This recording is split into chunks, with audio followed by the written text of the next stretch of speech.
I'm Tammy Grimes. When you read mystery fiction, often as not, the author has given his detective protagonist such humor, cleverness, even foibles, that we believe the man or woman existed. You'd go a long way to meet a Nero Wolfe, a Charlie Chan, a Hercule Poirot, or a Bertha Cool. Forgive me, all you super sleuths not mentioned. Our story today happened to a neophyte detective who also happened to be one of the best fiction writers of his time. Mystery Theater takes great pleasure to introduce to you Detective Charles Dickens, the new man at Scotland Yard. Constance, you say you're deathly afraid of something that you fear for your life. Is it anyone you know? Yes, it is, Mr. Dickens. The same person who inflicted those bruises on you? No. Constance, why won't you tell me what this is all about? I don't know. Everything that's happened these last few days is so horrible. I don't know whether to keep silent or what to do.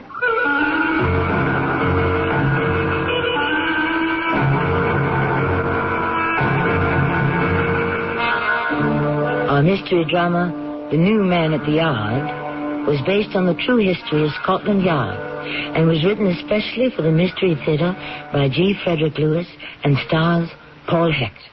I shall return shortly with Act One.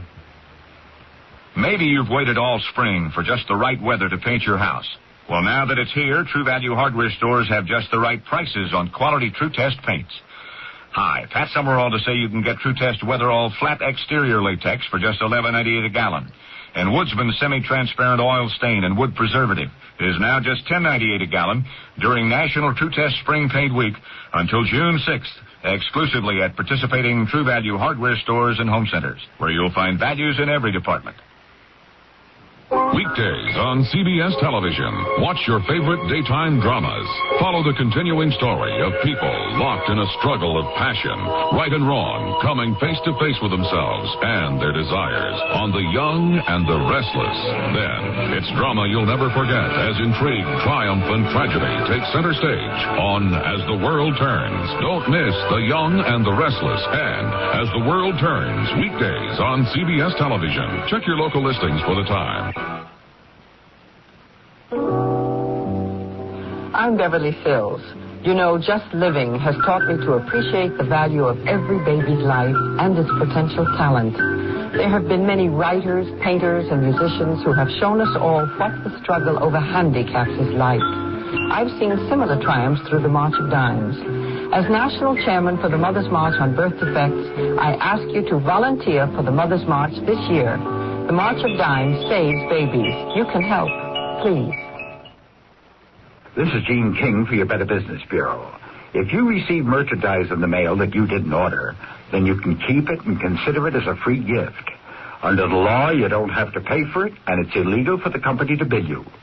Only clearly marked free samples and merchandise mailed by charitable groups asking for a contribution can be mailed to you in the first place without your prior consent.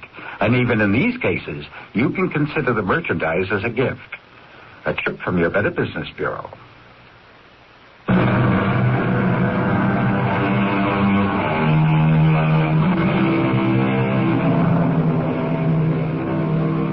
Murder, as Shakespeare tells us, though it have no tongue, will speak. And indeed, such was the case ultimately solved by the new man at the yard, Charles Dickens. He became a rookie detective. His assigned partner, Inspector Thomas Whicher. The trail begins in a farmhouse in Somersetshire in June of 1860. It's early morning. Constance Kent and her stepbrother Francis are rising, but hardly shining. How many times have I told you that's not the way to shake down ashes in a stove? You take the handle and give it a violent rattle. You'll never get any ashes out that way. Francis, if you don't like it, you know what you can do. Don't you dare talk to me like that. I'll talk to you any way I like. I've as much right here as you. Francis, Constance, can't you two start one morning off without squabbling? Every morning we hear the same bickering and backbiting. One would think you were children, not two adults 20 years old. I'm sorry, Father. I'm sorry, Father. Oh, I wish you and your father had never come into our lives. That is one thing we agree on. He should never have married a farm woman with an uncouth son like you. You are certainly the last person I'd have chosen for a brother. And you're the last creature on earth I'd want for a stepsister. You people from London have no idea about farm life. Why don't you sing another tune? Every morning it's the same.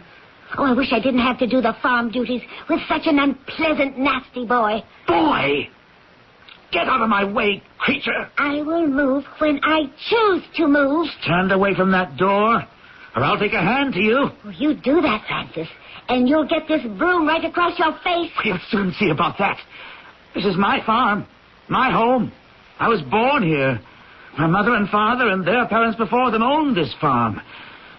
It was a sad day when my father died, but a still sadder one when my mother married your father. You hellcat! Hit me with that broom, will you? You come one step closer. I'll run these scissors right through you. You say one more bad thing about my father? You just see if I don't.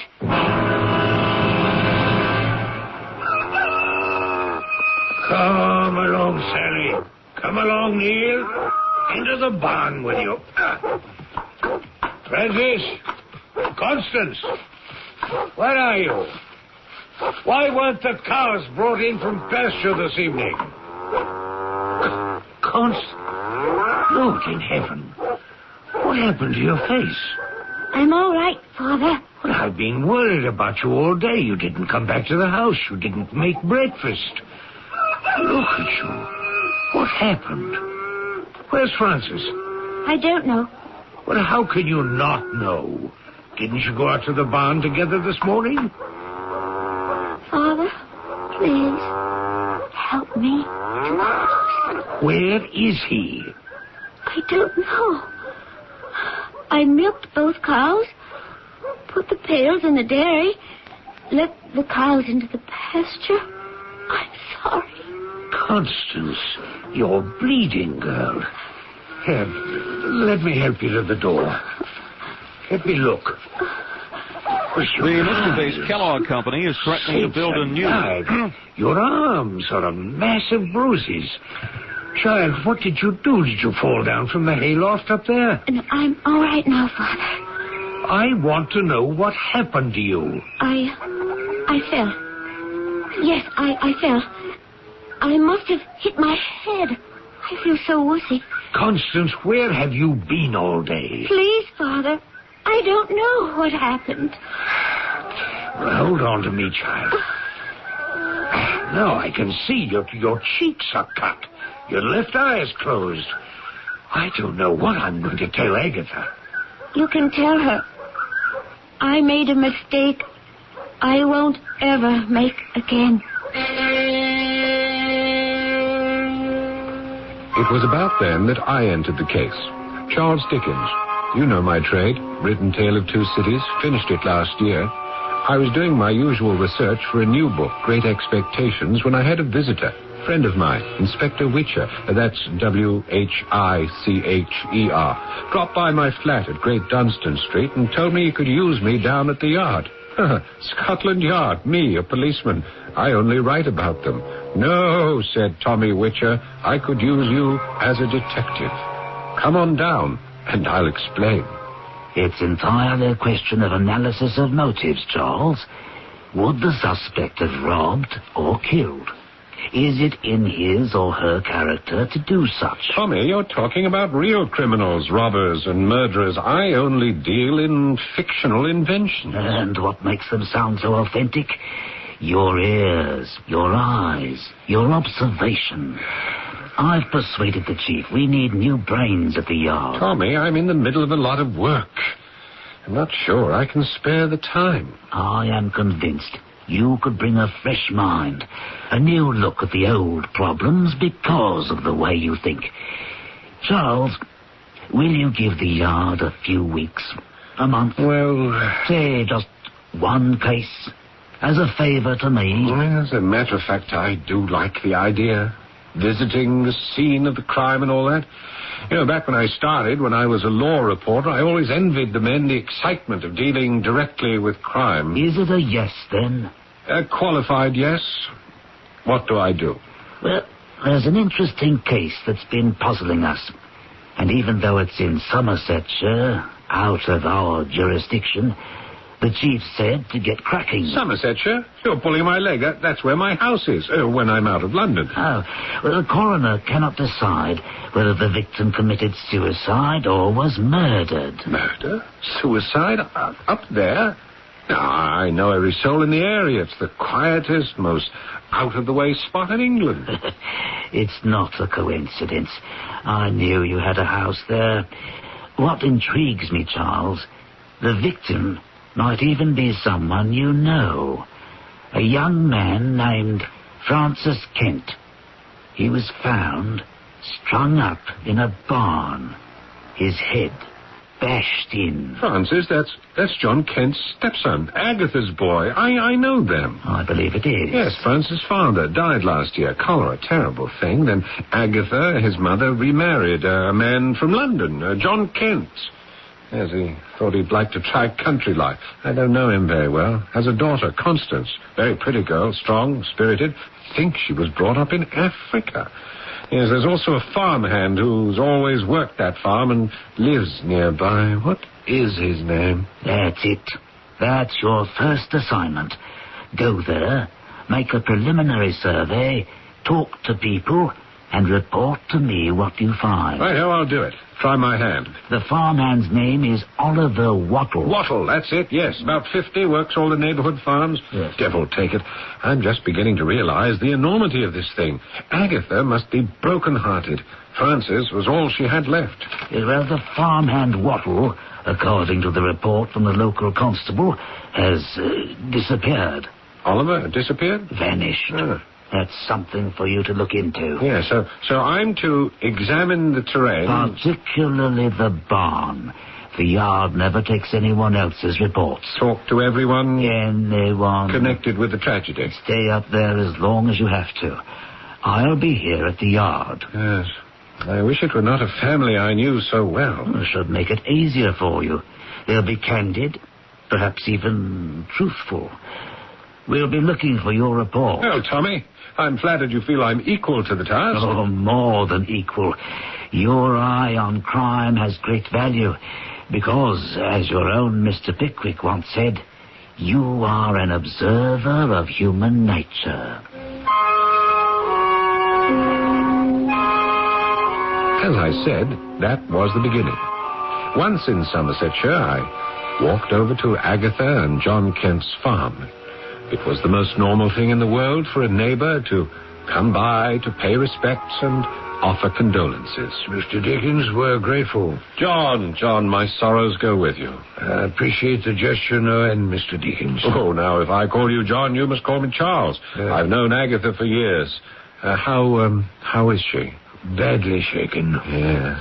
I would have thought Agatha's boy hadn't an enemy in the world.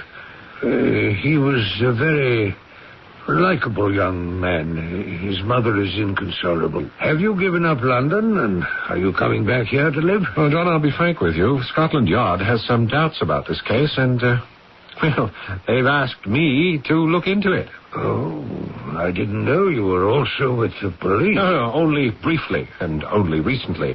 It's, by way of an experiment. I have an old friend at the Yard, and he thinks I might be useful. John, tell me, is it true Oliver Wattle has disappeared? Hasn't been seen since the day of that horrible accident. You're positive? Certainly. John, a moment ago you called it that horrible accident. Now, I'm not questioning it was horrible, but, an accident? Francis, I was told, mind you, I wasn't here. Francis was found hanging from one of the crossbeams in the barn. I cannot bring myself to believe he hanged himself, and I don't see how anyone else could have strung him up on a rope against his will. Hanging is not the kind of murder one can accomplish if the victim objects. That's why I hold, and Agatha does too. It must have been an accident.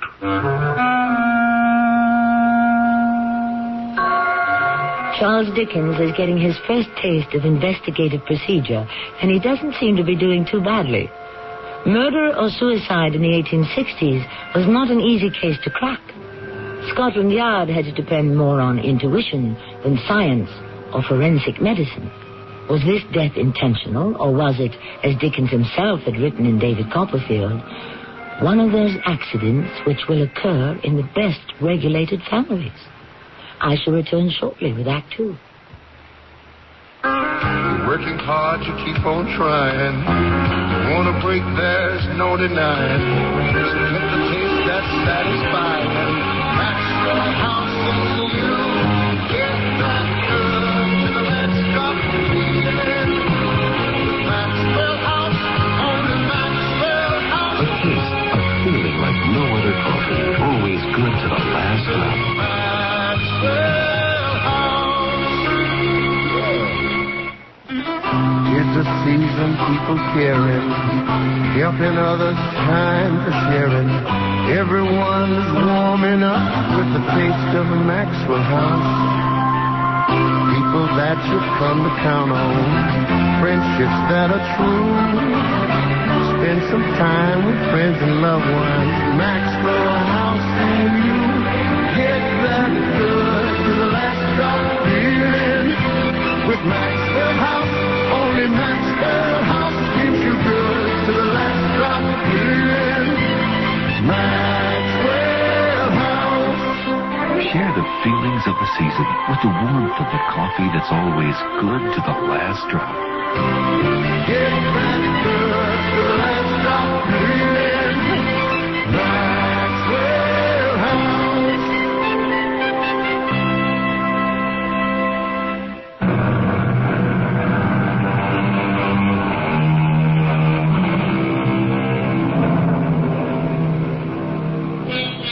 Charles Dickens, novelist, has embarked upon a new career, temporarily, we assure you. He is attached to Scotland Yard and partnered with the best-known detective of his day, Inspector Tommy Whicher, assigned to a mysterious case, murder or suicide. Dickens visits the place where the young man died and talks to his stepfather, John Kent. Are you saying you were not in this house when Frances was found, John? No. I'd taken Agatha to her doctor in Ashburn. She's not been well for a few months, hasn't been able to shake whatever it is, mystifying. Anyway, when we returned, the poor boy's body had already been discovered in the barn and cut down and taken off to the coroner. Well, who did find him? My daughter, Constance. Oh, dear, that must have been a shock. I remember her well. How is she? Well, bearing up. But it's been a strain. Yes, I can imagine. And not only walking into the barn, and there he was, but the police questions and the coroner's questions afterwards. Well, would you tell her I was asking after her? You can tell me yourself, Mr. Dickens. Oh, my dear young lady. What a frightful occasion has brought us together again. Constance, you said you didn't feel well enough to get up today, and here you are. I heard Mr. Dickens' voice, and I wouldn't miss an occasion to talk to him for anything. John, do you mind if I stroll about the farm? Well, go anywhere you like. Thanks. Oh, Mr. Dickens, may I walk with you? Are you sure you're up to it, dear? Oh, yes. Fresh air might benefit the child. Oh, it will? Yes, don't worry, John. I shall have her back here at the house very shortly.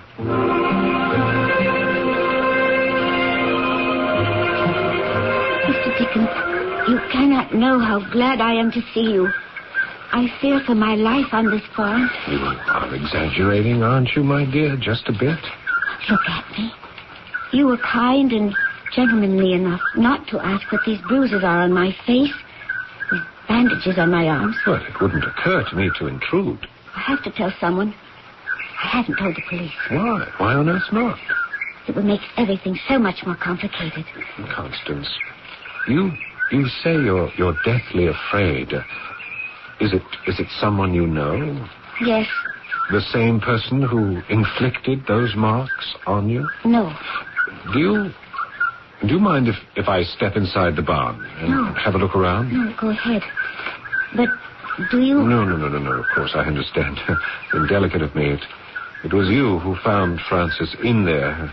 You avoid the place, I'm sure. I tried to. But I had to show the Somerset police. You understand? Where? I will go into the barn with you, if you like. Here. Let me help you with that big door. Oh, you don't have to. Many's the morning when I've been the first one here. Milked the cows, opened the barn door, led them out, and closed the barn door. I've become very strong for a city girl. You did all the farm work alone? Oh, no. We shared it. Oliver and Francis did the heavy work and the planting. But I fed the pigs, the chickens, milked, cleaned the house, put on the porridge at night, and made tea and bread, made all the meals. And your stepmother, Agatha? She's been ailing since winter. Yes. Oliver, he showed me everything. He was nice. I'm sorry he's gone. You've no idea where? No, I haven't. You're telling me that you and Francis did not get along. Francis thought everything I did was wrong. Unfortunate living under the same roof. I didn't like Francis. He hated me. Jealousy? In a way. He hated that his mother married my father so soon after his own father's death. And he took his hate out on me. Oh, Mr. Dickens, you don't have to pretend any longer that you don't notice these black and blue marks on my face and arms. There are also welts across my back, or he hit me with a rope. No, I can't say I mourned a great deal when he was dead. Constance, is this where they found Francis? That rope cut off up there? This is where he was? Yes, now look, I don't think I'm quite clear on this. I thought that he'd been done in by some unknown person, but he hanged himself? When I saw him hanging up there, I climbed onto the loft and cut him down. And you think it was Oliver? I mean, that's why he ran away? No, I don't.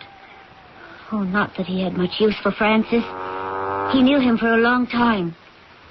Keep away from that bully, he'd tell me. Do you think he disliked him enough to kill him? Mr. Dickens, do you mind if we leave the barn now? I can't even do the milking in the morning anymore. It makes me ill just to be here.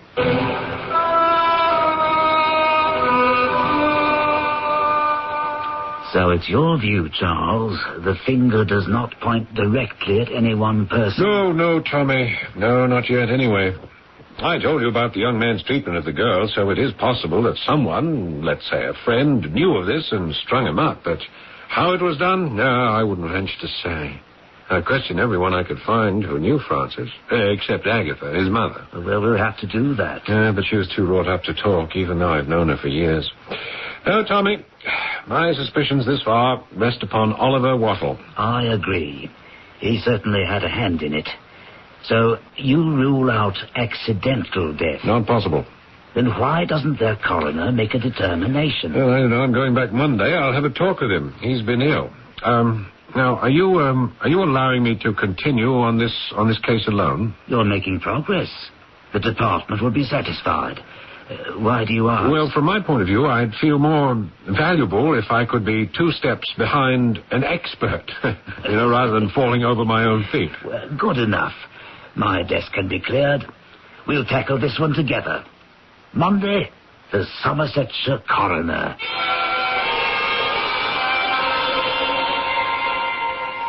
You are the coroner, Mr. Bradfield, am I correct? Correct, Inspector. Mr. Bradfield, it gives me great pleasure to introduce you to my associate at Scotland Yard, Mr. Charles Dickens. How do you do? How do you do, Mr. Bradfield? Inspector, I didn't quite catch your name. Witcher. I'm sure you're surprised the Yard is employing a man of Mr. Dickens' reputation. I understand you used to live around here, Mr. Dickens. Yeah, I still do. I have a house on Cricket Lane. Coroner, we came out from London to find out your verdict. Murder or suicide? Oh, no question. Suicide. Oh? What evidence do you have? Well, not as much as I'd like. The constable said there was something about ropes that had been cut down to get the body down, but I went by the marks on the neck and evidence by the young lady who found him hanging. What evidence was that? Well, she said she found the body of Francis Kent Let me consult my notes. Yes. I climbed up to the hayloft and took a knife and cut the rope. And then he fell to the ground, and I tried to revive him, but he was dead, and I couldn't. May I see your report? Thank you. What is this? About one ankle broken? Well, it was indeed one ankle. So I concluded that when the body was released for the young lady cutting the rope, it fell straight down, feet first, upon the barn floor, with sufficient force to break that one ankle bone. I've also made note of several contusions about the back of the head. Caused by the rope? Well, I can't be sure. The noose end had disappeared. But there are contusions behind the cranial cavity. Again, I concluded the head must have encountered a rafter, hence the abrasions, etc. Have you performed an autopsy? Well, I thought about it and suggested it in passing to Agatha. Well, she wouldn't permit it. You are recommending a verdict of suicide? Oh, no question. Now, Coroner, we're not asking you to change your opinion, which is, after all, based on your medical expertise, but couldn't you perhaps delay convening the jury until Inspector Witcher and I have done a bit more investigating? There may be conflicting aspects. Any I should know about? Oliver Wattle, for one. A possible suspect. Yes, and neither of us have talked to Agatha. She may shed some light. The entire Kent family may know more than they have reported so far. Certainly, Oliver Wattle should be found and questioned. Oh, you both you gentlemen, suspect it may not be suicide at all, but murder. Coroner Bradfield, how can we close our eyes to the remotest possibility?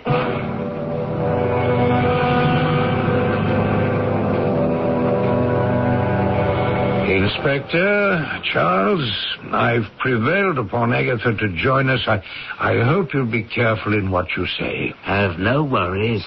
Since Charles here is a friend of long standing, I shall let him do most of the talking. Good. Well, I'll go and fetch her. It occurs to me, Charles, wouldn't it be better if you saw Mrs. Kent alone? Yes, it might, Tommy. An inspector from Scotland Yard does have an ominous ring. And you know her, have known her. She's bound to speak more freely alone with you. Yes, all right, I'll do my best. When John Kent brings her in, I shall leave with him. We'll be outside somewhere. Gentlemen, I hope you won't detain my wife very long. Agatha, this is Inspector Witcher. How do you do? And, of course, you know Charles Dickens. Oh, Charles, I'm so glad you're here. Thank you. Mr. Kent, I suggest you and I retire and leave these good friends alone. Thank you, Inspector. You're right. Charles is the only person in the world I could bear to talk to right now.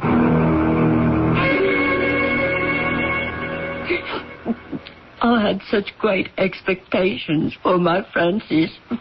And now... Yes, Agatha, I shall be frank with you. None of us believe for a moment that Francis took his own life. Oh, I'm so glad to hear you say that.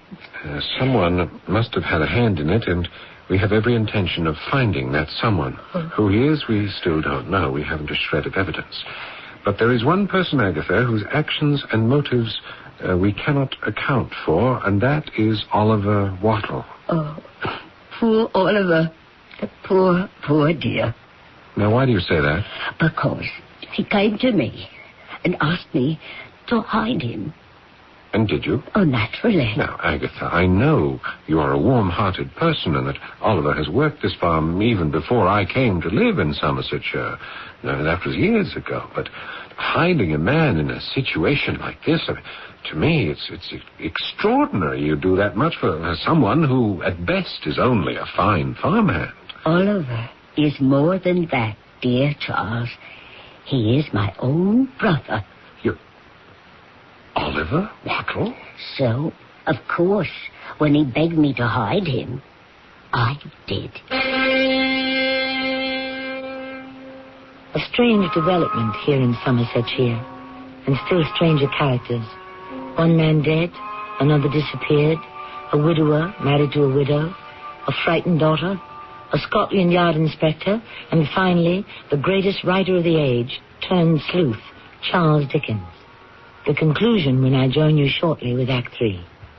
If you've been waiting to buy a new appliance, your White Westinghouse dealer is now offering great values on brand new White Westinghouse 1982 models of refrigerators, freezers, washers, dryers, dishwashers, and ranges. And just when you need it most, White Westinghouse dealers are featuring a great spring price down event on previous year's models, floor samples, and other price down values. So buy now and clean up at the White Westinghouse Great Spring Price Down. White Westinghouse, we're making things better for you.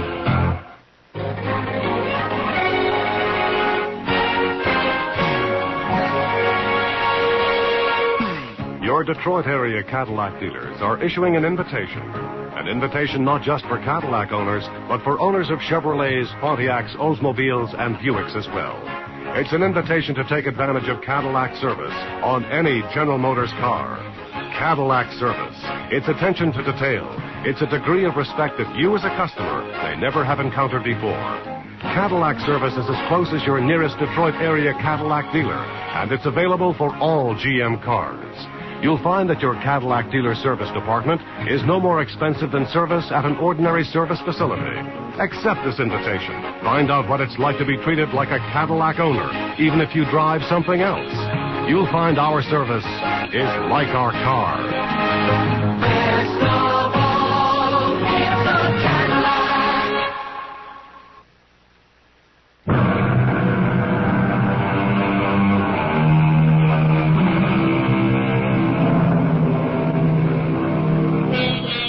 Charles Dickens himself, although a master reader of minds and reporter of the social scene, still was aware one can never know too much about the mainspring that drives people to action.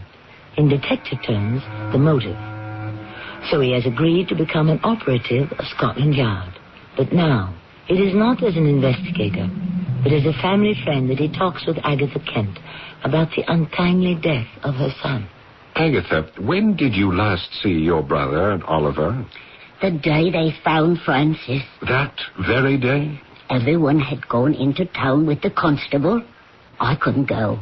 I couldn't bring myself to go. You were, in fact, here. Right where I am sitting now, in this chair. You didn't go with John to Ashbourne to the doctor that day? Oh, my doctor don't live in Ashbourne, and I haven't seen him since Easter. Well, what happened? The house was empty. There was a rapping on the window. It was Oliver. You got up and let him in? We stood there and held one another and wept. And then Oliver said there was someone behind it all, and he was afraid, deathly afraid. That he might be the next to die? Yes. But why? Because he had seen it happen, and he was sure they had seen him. They? He wasn't very clear if it was one or more. He kept saying, Agatha, save me, save me. So that's all I thought about. Is that so strange? No, not at all. Your poor boy was dead. Nothing more could be done for him. So I told Oliver to leave that very moment for Bristol. The family house still stands. 200 years old. No one lives there. It's tiny. It overlooks the ocean. That's where he's been hiding. I hope so. I wonder why John never told me, or the inspector, about your family house in Bristol. Because I never told him. Oh, I wasn't keeping it a secret exactly. We've only been married a year. Somehow I never got around to it. When I think of all the years I've known you, Agatha, and you never told me either, or about Oliver. Forgive me. He never wanted anyone to know, and so I kept his secret for him. Yes, well, you're making this very difficult for me. You know, I'm not your old friend, the writer now. I'm an operative of the art.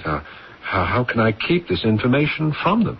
Because, Charles, you are my friend, and I ask you to. Yes.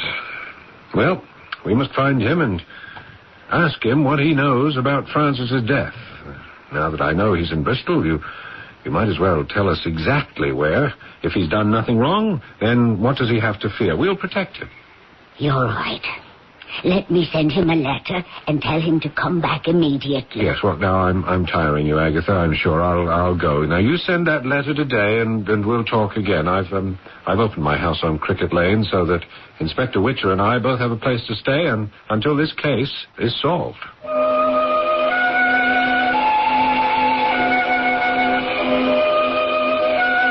This is a nice little cottage you have here, Charles. Yes. Well, now, your opinion. Francis Kent, a suicide? Oh, unlikely, Inspector. I agree. Improbable. Suspects? Oliver Wattle, yes? Yes. John Kent himself, yes? Well, I don't see a motive, but I can't rule him out. He lied about going to Ashbourne with Agatha. No such thing occurred. Constance Kent. And I'm afraid I can't rule her out either. Easier to rule her in. Yes. Visible evidence of the young man's cruelty to her. She alone found him dead.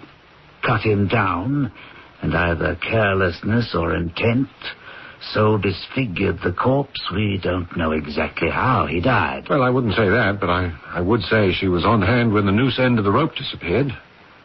Why did it? Unfortunately for her, but there it is.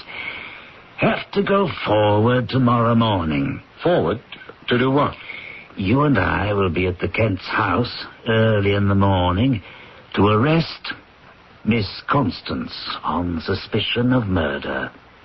Francis Kent could have died at her hand, coshed from behind as he stood on the loft, pushed off to the ground, explaining the broken leg.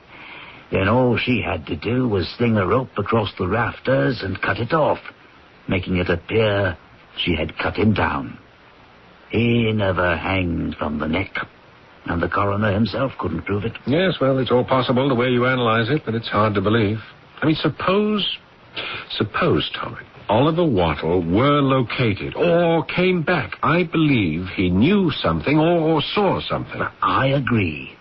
And what I have just told you is what I think he saw. Now, look, Tommy, you inveigled me to assist you because you said you valued my character judgment, and I tell you categorically that Constance Kent had nothing to do with the death of her stepbrother, that she was not implicated, that her connection with the boy's death was pure coincidence. I do value your instincts, Charles, but to rely upon that in the face of hard evidence is a mistake. A woman is just as capable of revenge and murder as anyone else.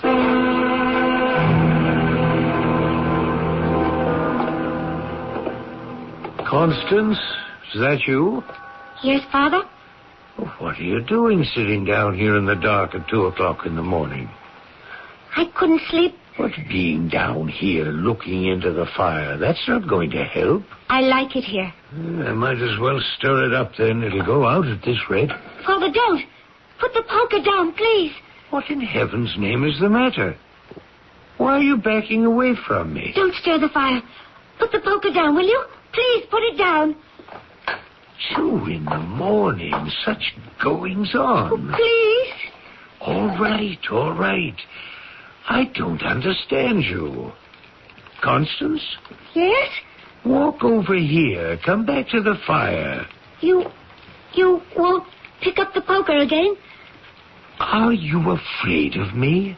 Your own father? Well, it's late. I'd like to just sit here alone. I'm all right. You're not answering me. I don't want to talk about it now.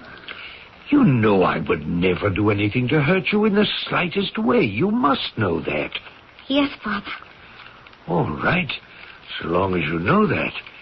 When your mother was ill, that final illness when we came back from Africa, I swore to her I would never let anyone hurt you in any way. I kept that promise. You know that. Didn't I? All right. You don't want to talk about it now, but we both know what I'm talking about. Good night, child.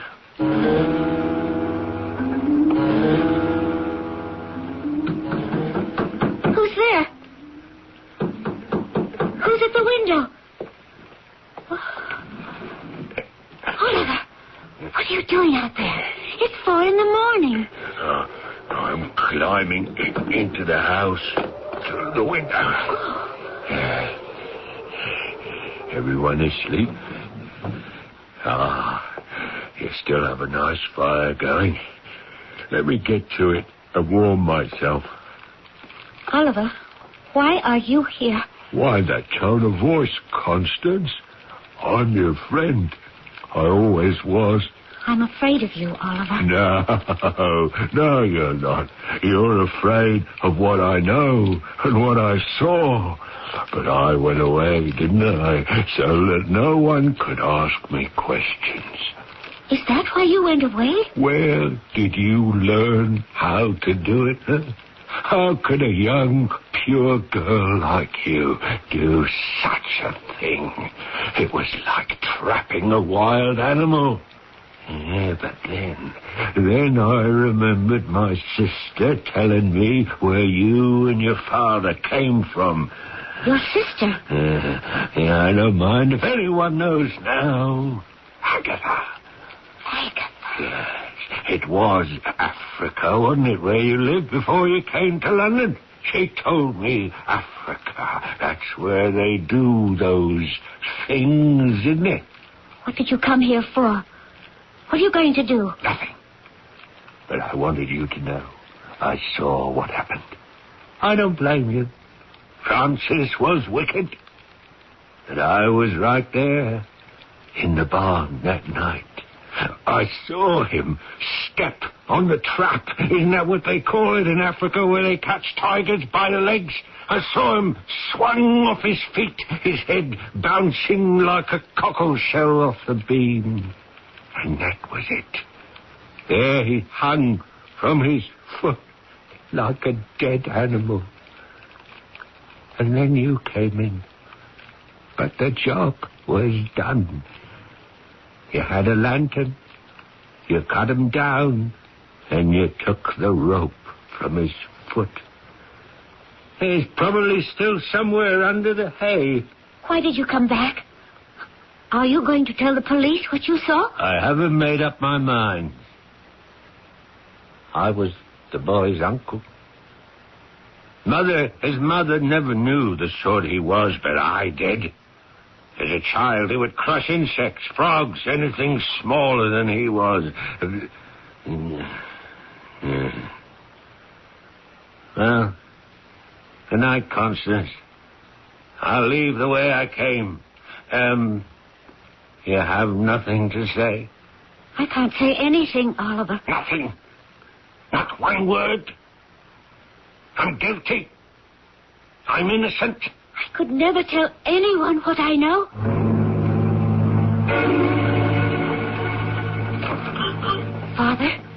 Father, are you awake? Father, wake up. What? Constance, why are you standing by my bed with the lamp? What is it? What's the matter? Oliver is back. Oliver? Father, he saw it happen. He saw the whole thing. He knows. He knows what? He saw the way Francis was killed. He was in the barn. He saw me come in and cut him down and hide the noose for the foot. He knows about Africa, that it was a tiger trap. Oh, he's read it or guessed it. Only he thinks it was all my idea, that I set the trap. Where is Oliver now? I suppose he went home. Well, I've got to get dressed. I've got to go over there right now before this morning. When did he leave here? Father, don't. No, not another death on your soul. You don't understand. That boy didn't deserve to live. I did it for you. I didn't want him dead. When I saw what he did to your face, your eyes, what he did to your back, I couldn't stop myself. It had to be. He didn't deserve any better than a beast in the jungle, a wicked bully. There was no other way. You understand that now, don't you? Constance, come back here. Do you hear me? Constance!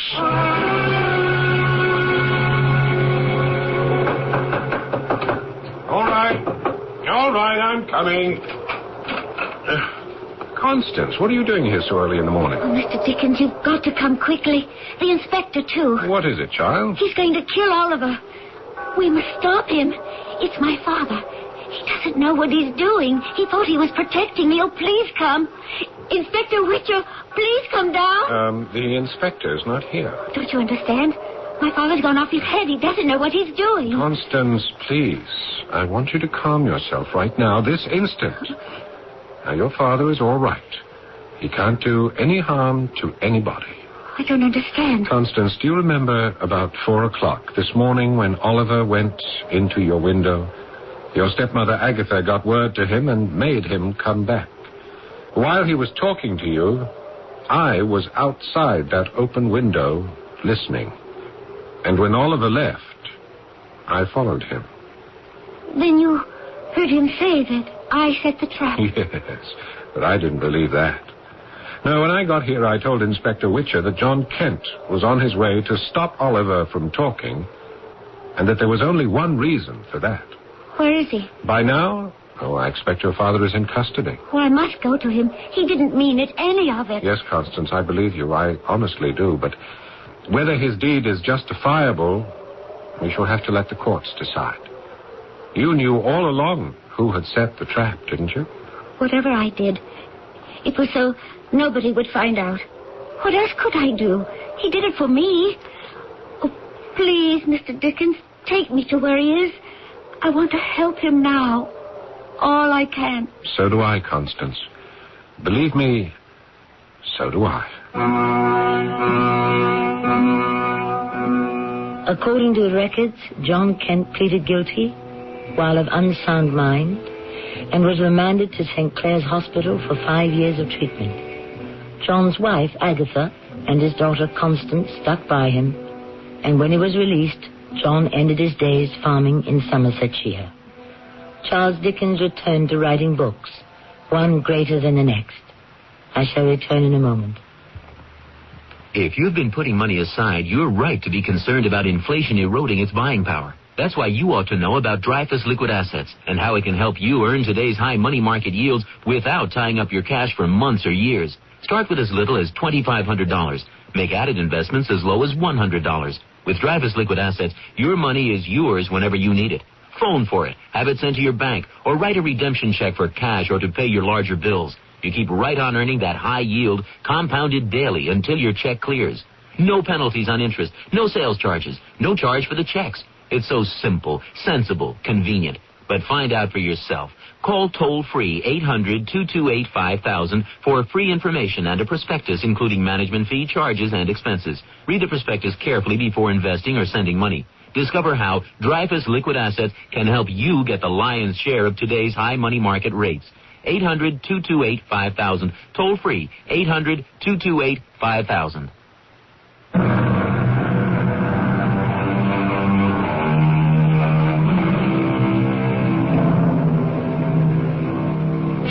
To honor the man and his works, Charles Dickens was the very first novelist ever to be buried in Westminster Abbey. He left us a legacy of unforgettable characters created out of his own imagining, yet as lifelike as anyone who ever lived. Certainly his brief experience with the Yard contributed to the birth of such characters as Fagin and the Artful Dodger. And for that, we shall always be grateful to that time when Dickens was the new man at Scotland Yard. Our cast included Paul Hecht, Court Benson, Evie Juster, and Gordon Gould. The entire production was under the direction of Himan Brown. And now, a preview of our next tale. I would feel ashamed if you didn't take this token of your victory. A debt of honor, sir. Okay, if you feel that strongly. I think it's only fair that if we ever play again, however, I should have a chance to win it back. Unless, of course, certain conditions should arise. Oh? What conditions? Why, the conditions under which you would give it up. Are you kidding? I'm deadly serious. This is a city of strange happenings and unusual meetings. It may someday happen that you will come across someone who will say to you, the Muzio Gambit is a very unsound opening. What? If that should happen, you will hand over the trinket you won today. Radio Mystery Theater was sponsored in part by White Westinghouse Appliance Company. This is Tammy Grimes, inviting you to return to our Mystery Theater for another adventure in the macabre.